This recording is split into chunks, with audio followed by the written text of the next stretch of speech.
بتحقیق اللہ نے ان لوگوں کی سن لی ہے جو کہتے ہیں بے شک اللہ محتاج اور ہم بے نیاز ہیں۔ ان کی یہ بات اور ان کا انبیاء کو ناحق قتل کرنا بھی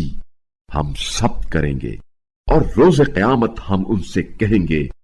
لو اب جلانے والے عذاب کا ذائقہ چکھو، یہ خود تمہارے اپنے کیے کا نتیجہ ہے،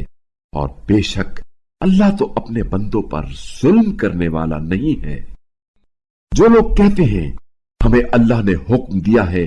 کہ جب تک کوئی رسول ہمارے سامنے ایسی قربانی نہ لائے جسے آگ آ کر کھا جائے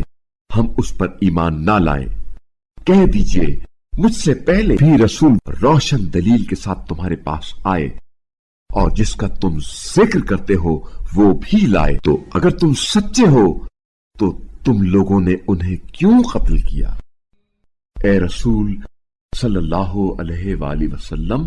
اگر یہ لوگ آپ صلی اللہ علیہ وآلہ وسلم کی تکذیب کرتے ہیں تو یہ کوئی نئی بات نہیں، کیونکہ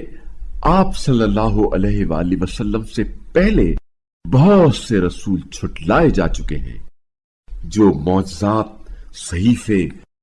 اور روشن کتاب لے کر آئے تھے۔ ہر جاندار کو موت کا ذائقہ چکھنا ہے، اور تمہیں تو قیامت کے دن پورا اجر و ثواب ملے گا۔ در حقیقت کامیاب وہ ہے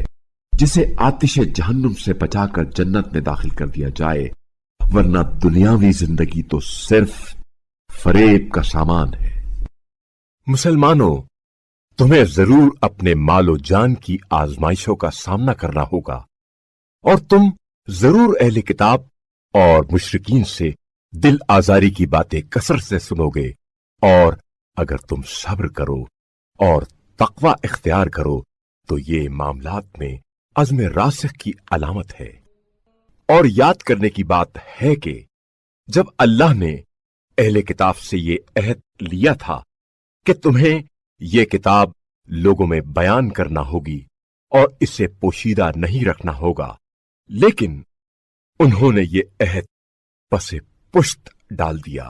اور تھوڑی قیمت پر اسے بیچ ڈالا، پس ان کا یہ بیچنا کتنا برا معاملہ ہے۔ جو لوگ اپنے کیے پر خوش ہیں اور ان کاموں پر اپنی تعریفیں سننا چاہتے ہیں جو انہوں نے نہیں کیے، لہذا آپ صلی اللہ علیہ وآلہ وسلم انہیں عذاب سے محفوظ نہ سمجھیں، بلکہ ان کے لیے دردناک عذاب ہوگا،